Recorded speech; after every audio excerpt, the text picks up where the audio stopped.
сөз менен өлтүрүп койсо болот. Сөз деген атом бомбадан да күчтүү. Почему бы и нет деп анан ушул патриот деген партия түзөм дегем да. Бул чечим кандай кабыл алынып калды? Ооба, мен артистмин дептир. Болгондо да мен заслуженный артистмин дептир. Анан ушинтип өлгүчө эле депутат болуп жүрдү го. Эми биз ошо Лейлектин шартына, Баткендин шартына шайкеш келген мен жөнөкөй эле мыйзамдарды жазышым керек. Кадыр 1 сомдон да бийик, миллиондон да бийик, кадырдын баркыга сандай баа жок. Андан дагы опасный адамдар булар көңүлчөөк адамдар, өзүнүн принциби жок. Бул суу десе судет, суу эмес десе суу эмес дейт. Кандай депутат болот экен, ал жакта өзүнү кандай алып жүрөт экен деп азыртан күмөндүү бир комментарийлерди айткандарга сиз кандай жооп берет элеңиз? Бир эле сөз менен айтып коет, напсиңди тый дейт. Тый.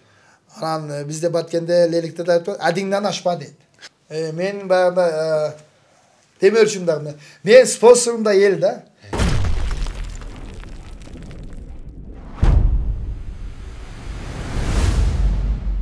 Ойзон YouTube каналыбыздын көрүүчүлөрүнө кайрадан жалындуу салам айтабыз. Сиздер менен ушинтип YouTube платформасы аркылуу кайрадан амандашып турганыбызга абдан кубанычтабыз. Бүгүнкү биздин коногубуз Кыргыз Республикасынын эмгек сиңирген артисти, легендарлуу Биз тобунун резиденти десем болот, азыркы жаштардын тили менен айтканда. Ошондой эле азыркы учурдун талабына акыркы жаңылыктары менен шайкеш айтканда Кыргыз Республикасынын жогорку кеңешине талапкер Бактияр Токторов мырза бизде конокто. Кош келипсиз. Азыркы ушул баягы убактыңыздардын аябай тар экендигине карабай, биз сураганда келип бергениңизге ыраазычылык билдиребиз. Амансызбы? Биздин көрүүчүлөрүбүз менен да кыска амандашып алсаңыз болот. Саламатсыздарбы, урматтуу Ойзон программасынын көрүүчүлөрү. Негизи кыргыз элим, барыңыздар кандай жакшысыңарбы? Işleringizler болуп атабы? Бүгүнкү шайлоо кампаниясына активдүү катышыңыздар. Кыргызстанда тынчтык болсун, кыргыз элибиз, кыргыз жерибиз өнүксүн, элибиз бакубат жашасын. Ошол. Негизи эле көпчүлүккө жаңылык болду болуш керек. Ошол шайлоо башталып, баягы октябрь айында арыз берүүлөр башталган учурдачы, номер 1 округтан ошол элге аябай белгилүү, легендарлуу десем да жаңылышпайм, Бактияр Токторов ушул 1 округтан жогорку кеңешке талапкер болуптур депчи. Бул чечим кандай кабыл алынып калды? Бул чечим негизи эле бул баягы адамдын кыялы болот экен. Кыялдар деген бул бекер эле экен. Кыял менен Марска да барып келсең болот экен, Америкага барып келсең болот, каяка барсаң. Ошондуктан негизи кыялданыш керек экен туугандар. Кыялдар бул 15-20 жыл мурда эле пайда болгон. Ошол биз 91 шайлоо баягы 93-төн баштап эле шайлоолорго кандидат катары эмес, мындай ырч катары элди топтоп берүү максатында бизди колдонуп жүрдү. Биз дагы тыйындарын алып, биз дагы аларды колдонуп жүрдүк дегендейчи. Ошондой эле пайда болгон.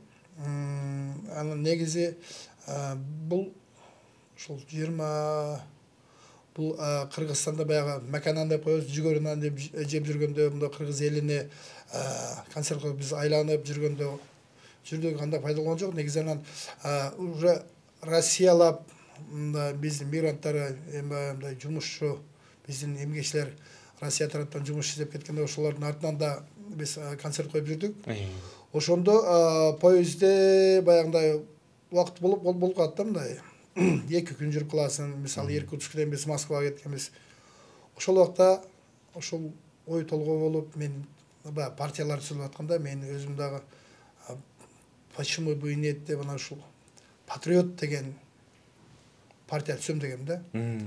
Кыргызча силердики баягындай ойзон болсо, ойлордун бекиндиги болсо, ошол патриот кыргызчасы мекенчилер окшойт. Анан ошондо патриот деген партия ачам, анан өзүмдүн баягы санаалаштарымды мындай бириктирип. Бириктирип, мен мындай бирге ойлогон балдарды. Себеби мен эл баары эле элди жагынат, элге мага окшоштор аябай көп эле. Анан ошол элимдин патриоту болгум келди деген Разак Кардалган ырды жазгам, ошол ким болот деп. Ал Таза Коом партиясында ким болду. Азыр дагы бир партияда ким колдонушту. Эми ошол өзүмдүн кимдин болуп эртең ошол башкадан уруксат алдым. Ошондо пайда болгон. Эми негизги максат баягы мисалы мен микрофонду мынаяктан да көрүп атам, 1-2 микрофонго сүйлөгөнгө, баягы парламенттин немесинен сүйлөгөнгө, же болбосо атактан калууга мен анча деле кызыкпайм. Себеби дегенде биз андан күчтүү микрофондордон ары эле жүрөбүз. Атактан жетишпейбиз. Мага ушул элдин тагдыры, элдин 30 жылдан бери кыйналып жүргөндөр бүгүн ушундай бир кандай десем, баардык жактан шарттар түзүлүп, мисалы мен жана 300 миң, же болбосо жана кете турган шайлоого 1,5-2 миллион кетет да, ошол тыйын өзүмдө бар. Анан жашым деле 55-ке чыктым. Алган билимим, илимим, көргөн тажрыйбам, кылган мамилелерим, досторум, ошол дарак тамыр менен күчтүү дегенде адам достор менен күчтүү. Ошондой тааныштарым бүгүн командабыз бар. Негиз команда бар. Биз тобунун да командасы бар. Анан биздин өзүмдүн дагы аке-укелерим, анан биздин куракта баягында ушул эмеге келип калды да. Дагы бир 5 жылдан кийин, балким 10 жылдан кийин менин эмем туура келбей калат. Мен акырын эле салып, дуа кылып эле жүрө турган болуп калам, же болбосо ырларды жазып, ошол өзүнчө өрөдү. Амай скрайда. Ошондуктан бул случайность эмес да бул. Анан баягы таза шайлоо болуп атат азыр. Элди сатып алса болбойт. Анан жашында келип калды. Ушул алган билим бизге эмес элдики дегенде бизди мисалы мамлекет бекер окутту, садикте, мектепте, институтта бекер окуткандан сырткары стипендия берди бизге, обширте берди. Ошону элге кайра аманат кайтарыш керек. Сон азыр ушул шайлоо процессине кенен өтөрдөн мурун бир суроо бергим келип турат. Өзүңүз айтып өттүңүз, баягы бул негизи кыялдан башталат экен көп нерсе депчи. Бул кыял азыр өзүңүз айтып өткөндөй. Ошону мен улабай кеттим. Ментен кыялдар ниетке айланат экен. Кыялдардан мындай боло турган ниет кылса, мисалы мен космоско учам деген кыял болсо, пока космоско учканга шарт жок, мен ниет кылат экен. Ошолордун мындай боло турган мындай колунан келе турганбы ишилип жакындарыны ниет кылып алат экен. Анан ниетке жараша мен амал кылат экен. Ана амалга жараша акыбал түшөт. Сондуктан мисалы жанагы мен азыр кичине эме тыйын топтоп, ниет кылдым да, тыйын топтоп, анан ошого элди сатып алсам, элди мисалы 140 миң шайлоочу болсо, анан 7 миң азыр айтып атпайбы, 7 миң, 8 миң, 10 миң алсаң уже депутатсың деп. 10 миңини мисалы mo телефон бекер алган жокмун, мисалы 10 миңинди санап көрөлү азыр. Мен санап деле көрдүм, алдыңа да санап көрөйүн. 10 миң шайлоочуну мисалы 10 миң шайлоочуну 5 миң сомдон сатып алдым. Сатып алдым. 50 миллион сом экен. 50 миллион сомго сатып алгандан кийин бул 10 миңин эле сатып алдым, Анан калган 130 миң да шайлоочулар бар да. Алардын бала чакасы бар да. Алардын ата-энеси бар да. Алардын тагдыры эмне болот? Мону сатып алгандан кийин, могу сатып алган депутат бул элге иштебейт. Болду эми ушунча расход кылгандан кийин мисалы бул минимум дагы 300 миң тага төлөсүң, бир 400 миң, 500 миң доллар кетет. Анан ал ошондой амал кылат, сатып алат. Анан кийин акыбал, элдин акыбалы ошол боюнча кылат. Сизде болсо элдин ишеними бар. Мен эми баягы элге иштеп берейин деп атам. Чындап эле мен элден балким мага добуш бергиле деп барбай, мага жумуш бергиле. Мага үмүт бергиле. Үмүтүңөрдө мага кошулгула. Алган билим бизге эмес элдики дегенде берген мандат меники эмес элдики болот. Ат эле Бактияр Токторов болбосо, ошол мандат менен ушул Лейлек Баткен элине, Баткен элинин сөзү, көзү, кыйналган акыбалы болуп берейин деп атам. Ошол президентибиз айтты, депутат үй бербейт, жанагындай эмне эле, садик курбайт, мектеп курбайт, асмандагы жылдызды алып бербейт. Туура, алып бербейт. Мыйзам жазып, мыйзамды көзөмөлдөйт деп. Туура. Бул деген жанагы сатып алуучуларга айтылган сөз болуш керек. А негизи депутат элдин көзү, сөзү, элдин акыбалында ушул жогорку парламенттен чыркырап, айтып турган. Талабын талашып. Талабын талашып, жөн эле айтып койбой, ошонун чечүү жолдорун да айткан депутат болоюн деп атам да негизи. Анан туура бул сөз менен мисалы кече жакында да бизге чейин бир сөз болду. Жамбыл Камчиевдин сөзү. Ошол канча обсуждение кетти. Бул сөз жөн эле мыйзам жазып, тияктан сүйлөгөн сөзүң мисалы сөз менен өлтүрүп койсо болот. Сөз деген атом бомбадан да күчтүү. Ошол туура сөз сүйлөсөң, сөздүн убагында айтсаң дейт. Убагында айтпасаң сөз ата сөйлөт дегенде, убагында айтсаң ал кылычтан да күчтүү да, чаап кете берет. Эми негизи акыйкат сөз жакшы, адилет сөз жакшы. Ошону мисалы мен ырларым менин сырларым деп айтабыз го. Менин баягы ички дүйнөм, менин ырларым деп уксалат адамдар. Анан сенин досуң ким экенин айтып берсең, мен сенин ким экениңди айтып берем дейт го. Анан менин ушул группамдагы балдардан сурасын, классташтардан, достордон, сиз жүргөн кишилерден, ырдап жүргөн, сүрөткө түшкөндөрдөн деле сураса болот. Негизи мен мисалы азыр эле убакыт калды, жакында эле бул мисалы мен 6 күндө эле же 1 жумада эле, 1 айда эле бир сулуу чымчык болуп чыга келбейм. Сулуу булбул болуп, мындай сонун сөздөрдү терип сайрай албайм. Менин болгон тарыхым бар, ошону карасын. Анан элде эле мындай мисалы айтып калат, Лейлек Баткенди эле мындай сулуу сүйлөгөндөрдү жакшы көрөт, ошого үйрөн деп атат да мен. Анан мен айтып атам, мен мурда ушинтип биздин элди сөз менен жедирип, бизде гап жейбиз деп коет. Гап жедирбей, мен аш жедирем деп атам. Мен ошолорго суу ичирем деп атам. Ошолорго шартты түзүп бергенге мен себепкер болоюн деп атам. Мен жалгыз эмес, менде команда бар. Анан негизи эле депутаттар бул жалгыз кыйын болсо деле жумуш кыла албайт. Аны мына тарых таста турат. Бул албетте депутат деген бул коллегиальный орган. Командасы болуш керек. Команда болуш керек. Команда болуш үчүн адамдын өзүнүн мүнөзү да жакшы болуш керек. Сүйлөшө билиш керек. Анан көп адам илимдүү болсо, акчасы көп болсо, анан дагы бирдемеси көбүрөөк болсо, текебер боло баштайт. Алымдар да текебер болот. Алланын сөзүн сүйлөйт, бирок өзү сүйлөгөндө сен тозокко барасың, сен анан байлар деле сен тимеле койчу деп. Анан илимдүүлөр деле сен сабатсыз деген сөздөр бар. Аны ошону бир жайга карап турган командасы болуш керек. Ошого командада болуш керек. Анан мен кылам дей бербей. Мисалы сен волейболду күчтүү ойнойсуң, Анан бирге урасың, сен командаңдагылар слабый. Аны сөгөсүң, муну сөгөсүң, жакшы ойнойт дейсиң, анан командада дух түшөт дагы жалаңыжда ойноло болот. Анан кийинки оюнда сени кошпой коет. Ошол баланы чакырбай эле койчу. Ошол жолу эле биз эс алып ойнойлу. Же жанагы күчтүү ойногон бала тиги командасын үйрөтүш керек. Сен мынтип көтөрсөң деп, туура багат берип, сен мынтип эмет деп. Анда ол жакшы. Ошого айтам да, бул адам болор, кишинин адам менен иши бар. Биздин колубуздан эчтек келбейт, баары Алланын колунда. Но биз эми аракет. Алла айтып атпайбы? Силерден аракет, менден берекет деп. Анан чындап оюң түз болсо, элге кызмат кылам деген болсоң, чындап айтканда мени Кудай жүрөгүмө салды. Элдин да жүрөгүнө салган болсо, Кудай буйрса депутат болобуз, эл үчүн иштеп беребиз. Бул дегенде аз эле убакыт. Колдон келишинче элге баягы мурда деле ушундай сөздөр бар эле, жакшы жаман адам өзүн ойлойт, жакшы адам элди ойлойт деп. Мисалы мен мурдагы кыялдарым. Мен сен деле билбейм, биз курактуу замандаштар бир үй алсам, бир машина алсам, үйлөнгөндөн кийин анан болду эле дейт элек да. Биз ошо анан артын биз көрбөйт элек да. Анан мол кичинекей дөңгө чыгып карасак, биякта дагы баягында тоолордон чыккан сайын бийиктей берет. Ошол сыяктуу анан кичине бизнесим болсо эле болду деп, анан бизнесим деле бар.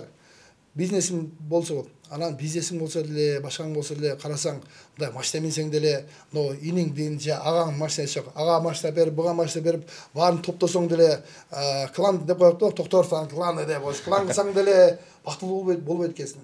Себеби баягындай, мисалы мурда Союз кезинде эркиндик жок, теңдик болсо, азыр эркиндик бар, теңдик жок. Байкемал болуп кетти. Ушуну мисалы мен тойлорго чакырганда эле Бактияр эке, биз карапайым адамдарбыз, бизге мынчага болобу дейт. Ошонун тыйынына мен жиркенбейм, аз эле го деп. Ошолордун шартына жарашат. Шартына мен мындай барып берем, бирок шартына мындай кейим да. Ошону мындай баягы прожиточный минимум деген бар го, ошол мисалы мотордун машинанын моторун баягы мындай шутту салганда ошо баягы минимум максимум бар, ошого илеш керек да. Биздин жашоо азыр илешпейт ошого. Илешпеген. Анан биздин ушул лейлек, дагы бир нерсени сурасаң да айтып берейин. Лейлек Баткен эли ошол өтө мындай өзгөчө күжүрмөн, баатыр эл дейбиз, анан ыйманын сатпаган эл. Себеби Союздун 70 жылдык басымдыгынан дагы Кудай жок, Кудай атеисттик болгон да. Кудай жок деп мен дагы мектепте окуп жүргөндө ошо Кудай жок деген темага сочинение жаздырат агайлар. Анан жазып атам мен ушундай Кудай жок, Кудайга ишенбеймин деп анан жазып, анан өзүм класска келем. Анан жазып мен комсомол болом, анан тигиндей мындай бурда бир эле партия бар го, партия. Анан партияга деле анан жакшы окуп, жакшы эме кылып, коммунизмди курушулуу жаштардан болом. Анан буюрса жакшы окусам, Фрунзеде буюрса деген жокмун. Анан мен жакшы окуп, Фрунзедеги политехникалык институтка тапшырам, Кудай кааласа деп. Алтан жазып коюп, биякта Кудай жок деп, дагы эле Кудай кааласа деп жазып коюпсун деп. Ошого элдин үмүтүн кайрып бергенге кичине салым кошоюн деп атам. Өзүңүздүн аракет. Өзүм аракет менен, эми командадын аракет менен. Себеби үмүтсүз шайтан деп коет да. Анан эч кимге ишенбесең анда эме болот. Ошого мына кыргыз элинен суранарым, ушул азыр 90 канча жерде мындай чет өлкөлөрдө шайлоо участоктары бар туугандар ошого келип катышыңыздар.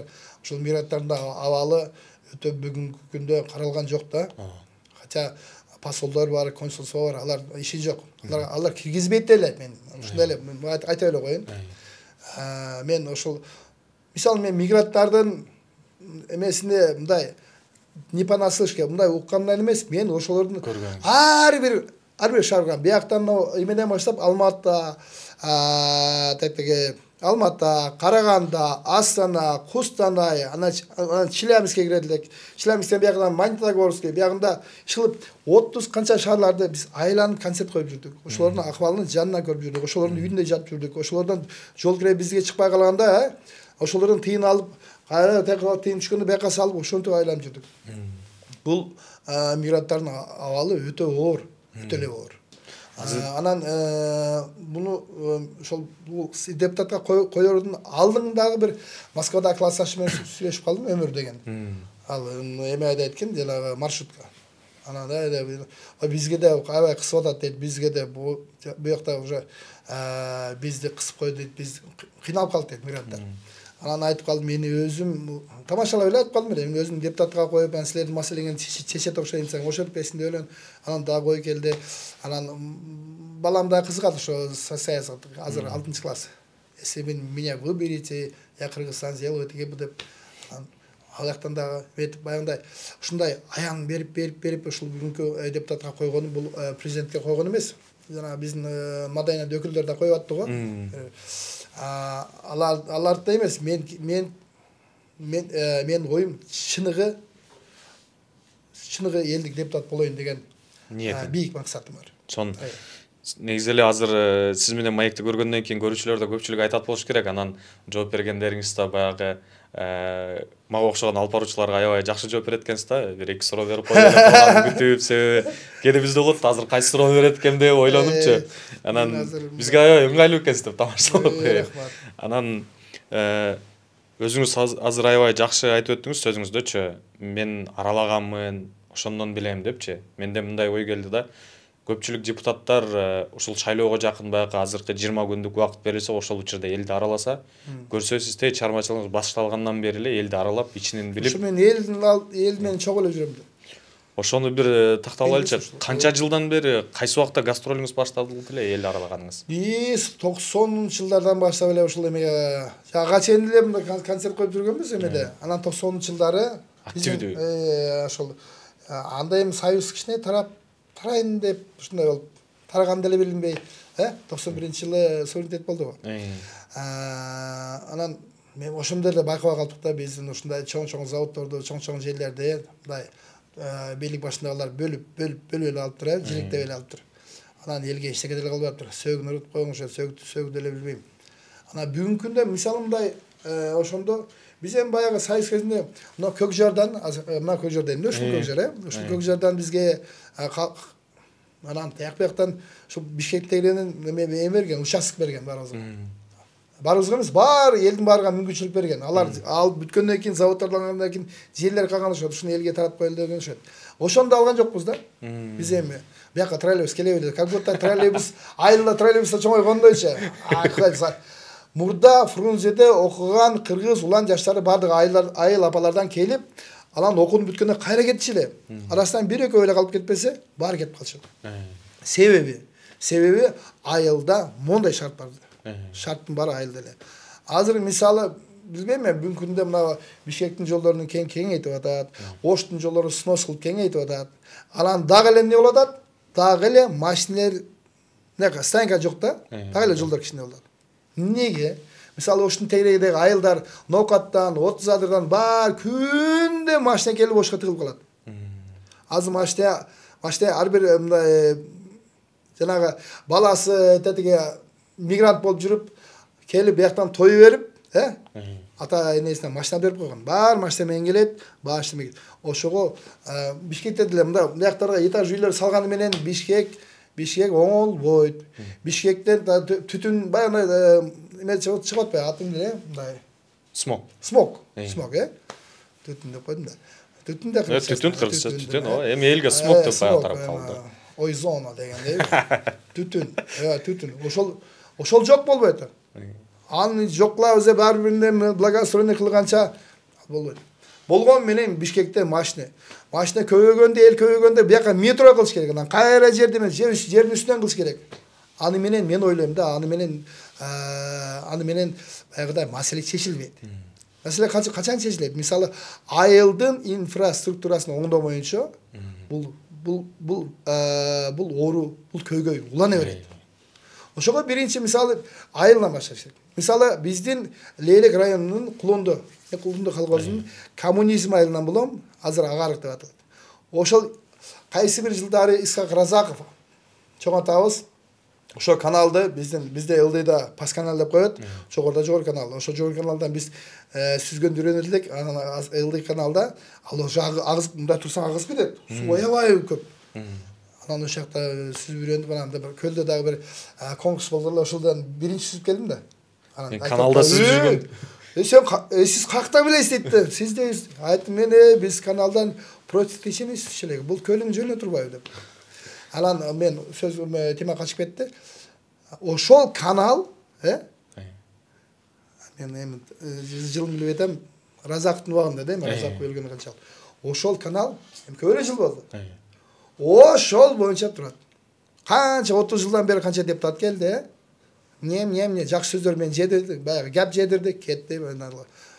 Анан ошол каналдын проекти да бар да. Анан Разак келгенде айтып, мен аксагалдардан, атамдардан угуп калганмын. Ошол келип каналды көрүп, мен канал кургула десе, ал убакта кол менен, лопатка менен меткен. Силер арык куруп коюпсуңар деп Разак кичине кейип кеткен экен. Анан ошол канал, ошол бизде суу эле болсо айылда. Азыр элдер деле атат, бизге суу эле эмет. Суу болсо жанагындай азыр 3 күп дедиби, канча күп? Мынтан жана окудум. Мисалы бир ошол каналдан дагы бир канал ошол башка проект кылып элечи. Ошого кичине дагы мына жолду кеңейтип атпайбы, жолду. Снос кылып. Аякта снос кылып эле, сносуна керек жок. Ошону лопаткан да керек жок. Азыр тракторлор бар. Бүтүп эле бир аз эле убакыттын ишин чечип коет. Анан суу келсе, суга жерлер болсо, мисалы биздин каналдын үстүнөн дагы мурда мотор менен суу алып чыкчу эле, биз ошол таза суу эмес, ошол агын суу деле ичиш керек. Ошол дагы уже баягы пайно деп коет. Жогору жактагы эмелерге эгиндерге суу койгондо ошонун ылайы ошо түшүп каналга. Анан ошол ылайга сууну ичип аткан аскерген жанагы моторлорду солярка менен жүрөт эле да. Ошолордун соляркасы кошуп келет эле. Соляркасын менен анан соляркасын алып ошону ичип жүргөнбүз. Ошону ичип чоңойгонбуз. Анан таза суу деле мисалы буга деле подсказка бар да, муну деле өтө деле акылдын кереги жок. Мисалы артезиан суу таза болуш керек, Эме деген мисалы географияны окуганбыз. Жер кыртышын билебиз. Мындай сөз бар эле го. Жерди деп семиз суу чыгат, сууду семиз шор чыгат. Эжелердин ичинен мына эжем зор чыгат деп эле. Азыр жердин любой жерде казсаң, эми баягында мен өзүм казбайм. Ангелоктор бар, специалисттер бар. Барып казса ошол жерден суу чыгат. Ошол артезиан сууну алып туруп, почему бы и нет, ошондо суу чыгарса болот. Анан кыйналып калганда, утуп калганда, боору мүнүп калганда анан тиги Индияга жөнөтөбүз. Ушуна кайрымдуу эл, айланайын, кыргыз, калайык, бергилечи деген тыйын берип анан тиги Индияга кетет. Негизи, мисалы мына Куранда да жазылат. Негизи алдын алыш керек. Ошол. Почему таза суу ичсе, тиги биздин элдер мындай оорулар менен оорубайт. Мисалы Куранда дагы эме бар. Мисалы кээ бирде мындай бул садака алдын алат дейт да, кыргыздардан, оорулардан сактайт дейт. Бизде кандай? Бизде жанагы больницадан эсен аман чыкса, анан Кудай кылып коет. Кудай мемет. Авариядан тирүү калса, анан Кудай кылып коет. Бүткөндөн кийин. Бүткөндөн кийин эликтеш керек. Эликтеш керек. Кыздар бузулса жаман көрөт. Кыздар бузулуп кетти. Анын себеби каякта? Ошол алдын алыш керек. Садака бергенде эле, мисалы таза суу чыгарып, каналдарды эме кылса, уже бизде өрүктөр аябай көп эле азыр кыйылып кетти окшойт. Өрүк зар, каналдын үстүнө азыр моторчтер бар. Азыр мына телефондорду мындай чыгарып десе, мурда Японияда баласында да телефон, атасында да телефон, баарында телефон бар десе, таң калчу элем, кандай эле ушундай деп. Азыр бүгүнкү күндө бар. Бүгүнкү күндө мына мисалы силердин көрүүчүңөр канча? Мисалы үчүн. Эң алды 50 миңге көрөт. 50 миң, Мисалы Кытайдагы 150 миң болуш керек, Анан кээ бир эмелердин баягы подкасттардын, предыдущийлердин баягы телеберлердин подкасттар, интервьюлардын. Алардын 1,5 миллион ушундайлар бар экен, 2 миллион, 5 миллион. Ошо келген Кытай жерден силерди элдер көп көрөт болуш керек. Кызыгыраак болуш керек. Сил Кытайга да ыйлык кылабыз, эми Кытайда бул элдики. Негизи бийлик деле элдики, жер деле элдики, жерден эмне чыгат? Алтын, көмүр, баары эле элдики. Эми баары элдин үстүнөн бирөө мындай жора башы болуш керек да. Мисалы классташтардын арасынан бирөө жора башы, анан айылдын иштеп бирөө айыл башы, анан район иштеп бирөө район башы, анан областтын област башы, анан ушул 7 миллион адамдын үстүнөн бир дагы 7 миллион башы, мамлекет башчысы Садыр Жапаров. Анан булар баары эле биздин президент дагы элдин баласы, башкасы эле, мен деле, сен деле, мына экөө деле элдин баласы. Биз баарыбыз укугубуз бирдей эле. Просто муну мен кылган бирөө чыгыш керек. Бул көбүнчө биз страдаем от незнания закона. Законду билбейбиз, өзүнүн укугубузду билбейбиз. Айтса деле ишенбейбиз. Өзүнүн укугубузду талашсак деле айыл өкмөтүнө кирип, арызды берсең деле айыл өкмөтү карагайт. Андан чыгып район койсоң район деле карагайт. Бул жогорку кеңеш буларды эч ким карабайт. Ошону карайт. Ошонун баары деген бул коррупция деген. Муну эл өзү түшүнүш керек. Эмне үчүн баардыгы элден коркот? Коомдук пикир, элдин пикирин ойлош керек. Оңдоп койгондо демек. Оңдош керек, элдин пикирин ачыш керек. Бул жер сеники. Мен мисалы жөнөкөй элдер деле мен Кыргызстанда жараны болсом, эмне үчүн мен 5 сотук жер ала албайм, бекер ала албайм? Кандай бул суроого мен биреке мындай Кудай билсе депутат болсом, коллегаларыма деп коем, ушундорго суроо берсем жооп бере албайт да. Билбейт. Өзүнүн укугун да билбейт.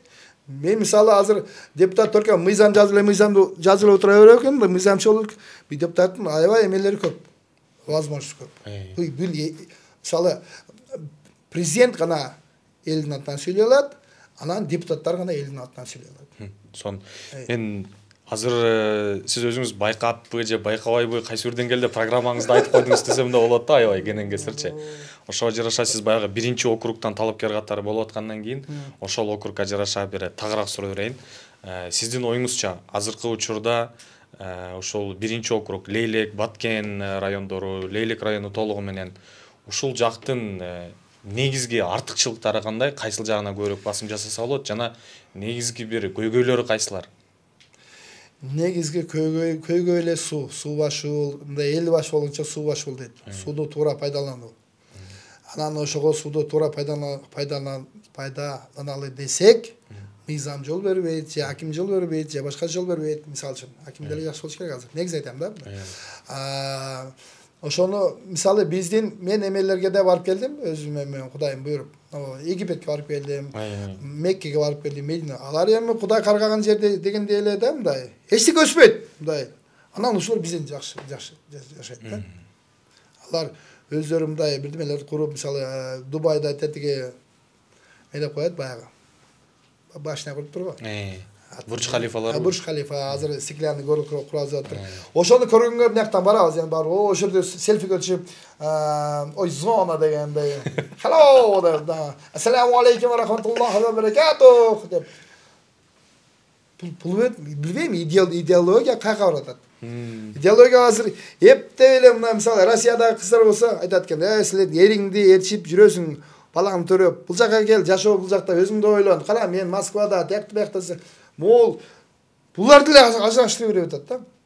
Тияка барып алып. Анан тияка баргандан кийин дагы эмелер чыгып атат. Мен эптеп турмушка чыгып алсам болот эле. Барып досторуң барбы депчи. Мага дүйнөдө келе жок эч. Мен эптеп айылда болсо жашайынчы тапчы мага деп. Демек бул биздин мындай васвасага деп мындай рекламага ишенип кетип калгандагы кирбезибиз да. Мисалы бактылык деген эмне? Бактылык деген жүрөктөгү тынччылык. Жүрөк качан тынчыйт? Мисалы мен бай болуп Америкага кетип калсам деле өзүмдү чогулап кетем да, өзүм деле барып мындай денем полный американец болуп hello деп кылбайм да. Жок. Бул эми баягы эле Айша болуп кетет ошого. Каякта жүрсөң Айша ошол жакта жүрөт мисалы. Айша десе негизде айтам да. Анан экинчи программам биздин ошол эле программа. Ошол биздин мен мурда ойлойт элем, мен жайлоого бизде Төө жайлоо деген жайлоо бар, Алтынбеш деген тоолорубуз бар. Эми өзүм мындай айтайын, мында кыйынсынбай элечи. Ошол чыгып жайлоого суктанчылык. Мондай жайлоо.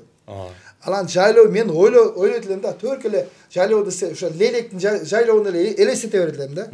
Көрсөк, анан 40 айландым кыргыз жерин калкын деп атпайм ба?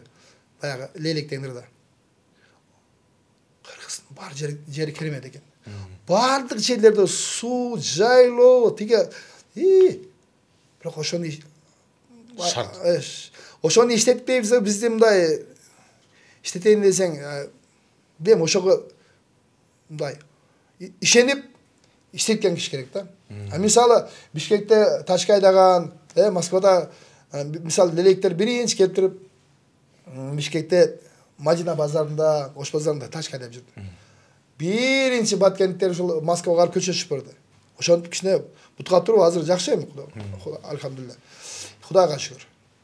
Бирок азыр деле бирдеме кылайын десе, азыр деле мындай инвестор бир жерге болоюн десе, бизде мыйзам жол бербейт. Же болсо мыйзамда ошол мамлекетте отурган мындай аткаминерлер жол бербейт да. Канча бересиң мага дейт, канча эмне болуп кайрам эт. Ошого ишенич жок, бизге шарт керек да, шарт. Шарт кандай? Мисалы адам деле, эркек деле, кой деле, айымдар деле, мисалы өсүмдүк деле кароо келишсе, мондай болот. Гүлдейт. Кароо келишпесе, ушул жаныбарларды, өсүмдүктөр баары мындай болбой калат да. Баягы таттуу жүзүң деле ачуу болуп калат, таттуу алмаң деле ачуу болуп калат, высший жигитиң деле унутуп калат, мындай кызың деле унутуп калат. Демек кароо керек. Көңүл буруш керек. Менин мамлекетим мени карайт деген ишенич болуш керек. Мен неге мисалы азыр ошол мисалы мигранттар биздин жакта жүргөндөр, бирөө мисалы Акжол Махмудов баягындай биринчи орунда ура деп ошого күйүп керек болсо беребиз. Карабайсыңар. Бул өзү Кыргызстанда шарт жок. Бирок ошол жактан тыйын таап туруп ошого жардам беребиз. Бизде эгерде бизде еще шарт болуп калса Кыргызстанда, жанагындай бизде жердин баягындай ресурстары, жердин мындай тоолорунда жайлоолор мынандай. Бирок биздин адамдар, бийлик төбөлдөрү мындай кандай десем, мисалы суу өмүрдүн булагы болсо, кан тамырлар булар жол болсо, жолдор начар, анда эле айтса болот, программа кошо берсек. Анан кан бул азык түлүк. Қан бараткан жерде ушу кан тамырлар кесилип мындай тосуп алган, бияка өтпөйт, баягы уктап калат, баягы баспай калат. Бериң ооруйт, бияң ооруйт. Ошентип баягы Кыргызстан деген инсан катары көрсөкчү, ал постоянно ооруп жүрөт да. Же чачы өспөйт, же башында какачы бар, же көзү жакшы көрбөйт, же чачы түшүп калган негиз. Ошону эмне деле оңдоп коет да, чачы көзүнөн оңдоп. Баягы ошончо калат. Кийинки жылы кичине чыдап туруңуздар, дагы бир жыл экен деп кашын оңдоп же бияка чачы өсүрүп коет. Баягы байкойсуңуз. Анан эмнеде ишенич жок. Ошон үчүн жүрөккө биринчи мындай общий мындай мындай таппай айтпайм мындай. Комплексный лечение кылыш керек. Откуда? Откуда эмне коет? Ушуна келбей калат да. Суудун башы каякта, ошон баягы каяктан чыгып атат бул. Ошондуктан мен ойлойм да, бул суу бизде болгондон кийин, жайлоолор болгондон кийин ГЭС курса болот. Азыр ГЭС курам деген мына биздин командадагы балдарда мындай мощный проекттери бар. Бирок ошол алып келе албай атат да. Алып келе. Эми детат болсом, сиз ошолорду алып келгенге бир шарт түзөйүн деп. Ошого мен айтып атам, Бактияр Токторов деген мандат бул ачкыч болсун. Ошо ачкыч менен кирип, мына пландарды өткөзүп бере беребиз. Анан мен деле жашым эметип калды. Мен ырларымды билген министрлери бар, башкалар бар. Ой, буй дырдап берем тоюңа деп отуруп деле осы булагы мен кол койдуруп алсак, ошол Лейлек Баткен жөн эле өнүгүп кетет. Мен 100% ишенем. Азыр өзүңүз баягы Лейлектин жайлоолорун атып өттүңүз, Алтын Бешик деп, Төө жайлоо деп, ошол жайлоолордун баягы туризмди өнүктүрүүгө негизи мүмкүнчүлүк канчалык? Анан азыркы учурда сиз барып көргөнсүзбү, шарттары мындай түзүлгөндүгүн кандай баалайт элеңиз? Не только биз жак, баардык жерде туризм кылса болот. Айтам го мына, азыр көлдү жасап атат, биягынан жасап атат автобан кылып. Аябай сонун болот. Биздин кыргыз жери кооз, жайлоо керемет, кыркырларың аска, зоолор керемет деп атпайбы? Лейлек деген ырында. Акылыңдан танып турса да эч ким, ар ким үчүн өскөн жери керемет деп мен көп жерден айтып, бизден койбосун деп. Мен Лейлектен коем, мен Лейлек Баткенден деп. Туризмге чейин, башкага чейин айылдын турмушуну суу жол кылып берели. Андан кийин калган боло берет. Ошондой мисалы суу кенен болсо, жол жакшы болсо, ошол Москвадагы, Чикагодагы, Англиядагы клубнике тергендер баары келип ошол айылга отуруп, мына Бишкектен да бир 30-40 миң болуш керек, Лейлек Баткен. Көчүп кетет. Баягы кенен болуп калат уже. Баягы түтүн жок, смог жок. Демек, биз эмени баягындай ааламга жол айылдан башталат деген жөн эле сөз эмес экенинге жеткиришиз. Ошого ишениш керек. Ошого ынанышыбыз керек. Баягы негизги максаттарыңыздын бири ошол аймактардагы жашоо шарттарын, инфраструктураны дагы да болсо жакшыртуу экен, Биринчи эле азыр каяка барсаң суу. Суу болсо эгин болот, эгин болсо мөмө болот, мөмө болсо дам болот, дам болсо аны сатып жесе болот. Бүттү канаасына кетет суу. Анан албетте жанагындай анан кийинки маселе монополия, антимонополия деген. Анан туура элдин баары союз эгип же пияз эксе аны сбытта керек. Аны көрөбүз. Бизде Лейлекте, Баткенде любой нерсе, банан билбейм, банан эксе эле банан. Любой нерсе эксе болот. Анар тиги ошол Кыргызстанда обеспечить этсе болот. Өсүп атат. Ошол. Анан бизде азыр пограничный солдаттар да бар. Алар деле мисалы 3000, 4000, 5000 билбейм канча миң. Ошолор деле эметип койсо сбыт кылса болот. Сиз азыр айтып өттүңүз, жакшы айттыңыз да, баягы бизде банан деле билбейм, башкасын баары өсөт депчи. Анан деген менен дыйкандарда деле, жөнөкөй элде деле ошол дыйканчылыкты өзү каалагандай деңгээлде кылганга бир ишеними аз болуп калган да. Бут тосуулар болот, баягы сиз айткан эле суу маселеси, дагы башка бир колдоолор дейли. Ошол ишеничти сиз өзүңүздүн мисалы миграцияда жүргөн бир туугандарга дейли, кантип бере алат элеңиз? Кантип аларды ишендире аласыз? Кайра келсеңер бул жактан. Мен ишендирем. Кудай буйрса,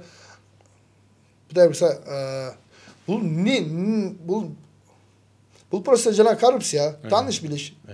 Мен ырчы болсом, мен коррупция менен күрөшө албайм. Мени эл Кудай буйрса шайлап берсе, элдин аманатына мен эч кыянат кылбайм. Мен даже өзүм сөзүмө бирөөгө барам деп койсом барам. Бирөөдөн бирдеме алсам кайра берем. Бирөөгө берсем кайра ала албайм. Аны эле кечип кое берем. Бирок эл мага ишенип, ошончо эл мага добуш берсе, мен ушундай сайраймын. Ушундай. Мен негизи элечи, мен дебейин, мен мындай. Ага, мен амандыкка кыянат кылбайм. Ошол жерде мен чечмейинче, ошолорду айта берем, ызылдай берем, жажылдай берем, бирок мындай бала ыйлабаса, энеси эмчек бербейт экен. Анын баш мейкиде болуп, чалпак болуп чоңой беребиз. Бала ыйласа, энеси эмчек берсе, мисалы эл бала болсо, жөн эле ыйлабай, бизде жетпейт, бизде суу жок дебей, ошону профессиональ деңгээлде, соону кылып, мындай кылып, анан мен айтышым мүмкүн азыр бул артист, мен Фрунзе политехникалык институт бүткөм негизи. Бул буй камчы чечет. Буйдун эмес, любой депутатта бирден юрист болот, бирден помощниги, бирден консультанты, анан секретарша, 4 киши, анан шопурда болот 5 киши. Ошо 5 киши ора да ошолор. Мен ошол көйгөйдү алып, өзүм билбей алсам, но юрист жазып берет. Экономия. Юрист, мына юридический тил менен.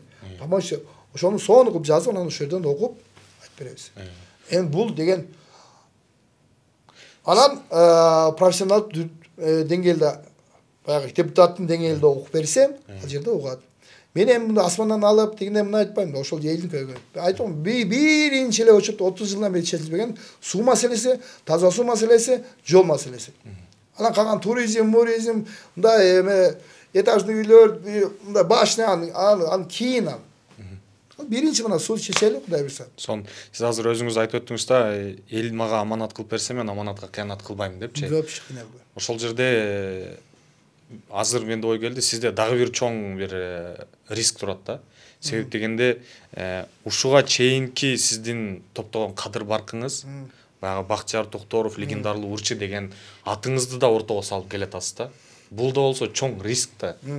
Чоң риск эмес. Мисалы мен азыр эми баягында да, мисалы менин каалаганымды Кудайым берсе, дейт бирөөчү. Бир адам айткан экен да. Мен бир жолу сүйүнөм дейт. Эгерде бербей калса, мен 10 жолу сүйүнөм дейт. Анан жанында айтат да, сен туура эмес мындай алмаштырып койбодуңбу дегенде, бул менин каалаганымды Кудайым берсе, бул менин каалоом дейт, менин каалоом. Анан каалоогон бербей койгон, бул Алланын каалоосу дейт. Балким ошол бир балким дейм да, балким депутат болуп жана жолунан дагы бир адашуулар чыгып туруп, ошону сен айткандай кадыр баркын кетирип алат. Кудайым берип калса, балким депутат болуп, элдин мындай жанагыдай маселелерин чечкенге себепчи гана боло алат. Себепчи. Мен кылдым деген, ошол мен деген шайтан болот. Түшүнбөйм, мен деген. Ошонун үчүндө эле эмес. Негизи биз тоону эме кылганда эле биз ушу 5 бала элек. Мен айткам 5 баланы окат деп. Бир өзүм деле бирдеме кыла турган болсом, ошону дагы мен эч качан өзүм атыма жазган эмесмин. Могу биз кылдык, моллар алып келди деп. Мисалы, ол да керек деле жок, мош керек эле. Москвага баягындай концерт коюп бардык.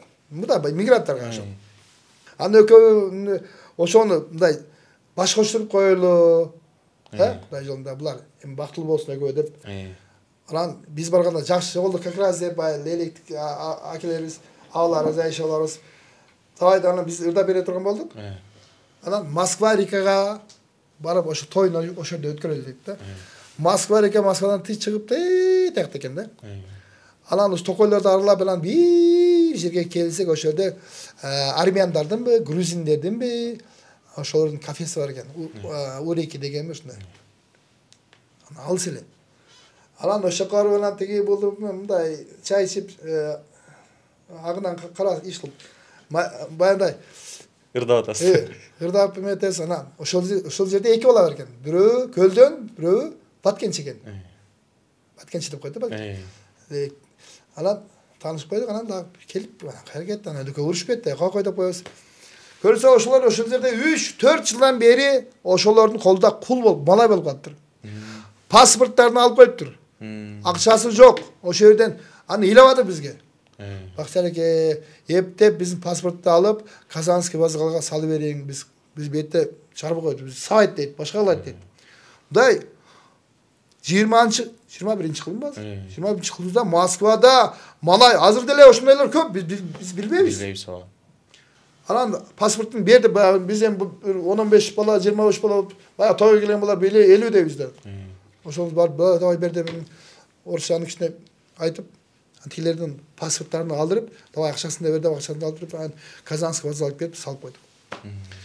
Эми бул баягы биз эми случайно барып калганда атайлап ушундай бир мындай комиссия түзүп издесе аябай кыргыз жарандары кыйналгандар көп. Тапса болот. Анан дагы мен айтайын дедим мен.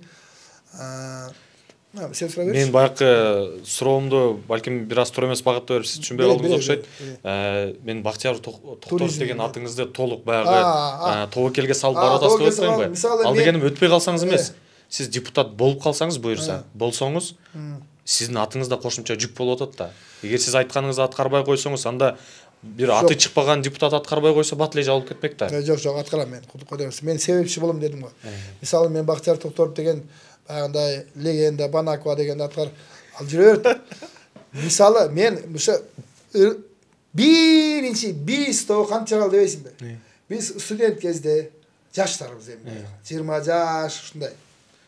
Анан баягы намыстандык да. Эмнеге биздин Кыргызстанда кыргыздардын арасында ушундай модерн токен кошугон мындай билей турган ырлар жок, бизден ушундай ырлар чыкпай атат депчи. Кадимкиден намыстанып келсин. Анан тияка барып туруп эле мындай филармонияга барсак деле, дворец спортко барсак деле мындай концерт болот. Свет жарык болуп турат да баягы. Анан баары мындай жакшылар көп. Анан баягы билей турган жакшылар кимдер деп эле? Айчурок Иманалиева, Тазим тоо чыккан кичине мындай билесиз. Жакшылар билесиз от. Анан кол жасак мындай жаман карап коет, жаңызаларчы. Тыныч отурбайсыңар деп. Анан ошол биз өзү баарыбыз эле ошол Сүлүктүнүн, Насиридин Жуманов, Алмазбек Кудайбердиев, Алибек Пусурманов, анан кийин эмени коштук, Улан Исканов, анан кийин эмени коштук, Ильяс Агубай уулу Машабаев. Ошо политехнический институттагы студенттерибиз барбыз. Анан ошол жерден анан аппараттардагы жок экен, анан бирок эмеден көрүп калдым деди Насир эмеден ташып складка алып келип атканда. Анан мен проректорго кирип, ага чейин деканга кирдим, анан правкомго кирдим. Акылбек Жапаров бизде правком эле. Мыктыбек Арсанбек уулу эмеде окуйт эле, Акылбек Жапаров кадимки эле азыр биздин ошол правком бизде политика правком. Анан ага да кирдим, анан бизде проректор орус киши эле, эметпейт. Анан айттым, биз ушу политехникалык институтта окуйбуз. Биз сабакты жакшы окуйбуз. Еще биз чыгармачылык кылып туруп, ушу политехник институттун атын көтөрөлү, студентский весна деген бир нерсе. Макул деп анан барып туруп, ошол жерден баягы мени складты ачып берди. Анан барабан сарабандарды эскинен алып, анан ошолорду берген Насирдин мурда Сүлүктүдө билет экен баягы ансамблдын аякбягын. Анан ошол оңдоп пайыт айтып, ошол ырдап жүрүп, ага чейин аскердик мектепте да окудум, Суворовскийде, ал жерде ырдап жүргөм эмеде. Негизи гитара менен мурда мен айылда дагы устаздарым көп, ошолордон гитара үйрөнүп, негизи мурдараак зам кетип калбадымбы? Бизде мындай чөпкө, союз чөпкө, пактага шакайда эле ошол жерде аккордеон менен, гитара менен аябай мындай жакшы эсире калганда, анан кайра келип калайын да бияка. Бияка келгенде ошол группаны биринчи жолу ойноп жүрдүк. Анан биздин Кыргызстан суверенитет алгандан кийин ошол жылы биз группа Кыргызстан деп, группа Европа дегенде бизде Кыргызстан деп, эми бирөө турайсың, бирок душе айтамын, баягы кыргыз болуп каласың. Негизи мындай жешкендиктерди алыш керек. Жакшы сөздөрдү алыш керек, жакшы акыл нурдаш керек. Анан ошондо Кыргызстан деген группа чыгарып, атыбызды Кыргызстан коюп. Мен гитара менен Таң Чолпон, Жылдызым, Айпери, ушундай ырлар берди гитара менен ырдачы. Ошолордон анан эмеге эстрадага салдык. Анан ошолокто анан энергиялуу ырлар жаздыңыздар. Анан Мыктыбек Арсанбек айтып калды, Кыргызстан деген ал Баластан деген студиясы бар экен Кытайда. Анан Кыргызстан деген ат силерге туура келбейт, бир башка биздин ырбы бирдеме деген мындай таппайсыңарбы деп, жаш кыялбы же бирдеме деп. Анан үйгө келип ойлонуп, анан Beatles деген Италия. Битлсқа да окшоп кетет экен. Окшойт. Şu 5-6 баланын музыкалык берчи мага мен нан жебейм неле курсак ачып турганда мен суу ичпейм таңнай катып мен суу ичейинчи азыр. Чоңуз. Эмнеге ушундай баягы суу коюп койсо бул эмне кылып коет десең көрсөң көп сүйлөгөндө тамак кыргат турбайбы. Эртең bir литрле суу коюп кое турушун тек алганда. Жаныңыз кала жүрөсүз. Берчи мага жарым кашык музыка дегенде анан айттым ушул 5 баланын музыкалык тамагы. Жарым кашык эмес, бул эми канча кашык. Ошону анан биз соо деп чыгып ошол 92-жылы биз биринчи музыкалык альбомду чыгардык. Анан аябай жакшы кетти. Өзүбүз эмеде Ош базарында баягы 1000 рубль бир акебизден Акбарайла Сейитмурат деген чейинибиз бар эле ошону ал кыргыз автомашта иштейт эле азыр Атамбаев менен Нарберкат. Ошондон 1000 рубль алып, анан биз голос жаздырып, анан ошоларды ошон тыйын бери элде анан кассета алып, кассетаны ду кассета Алмазбек Кудайбердиевдин үйүндө, акасынын үйүндө эмне ду кассетный Вега деген бар. Ошондон зыз деп жаздырып анан Ош базарда саттык. Ош базарда өзүм сатып отурам.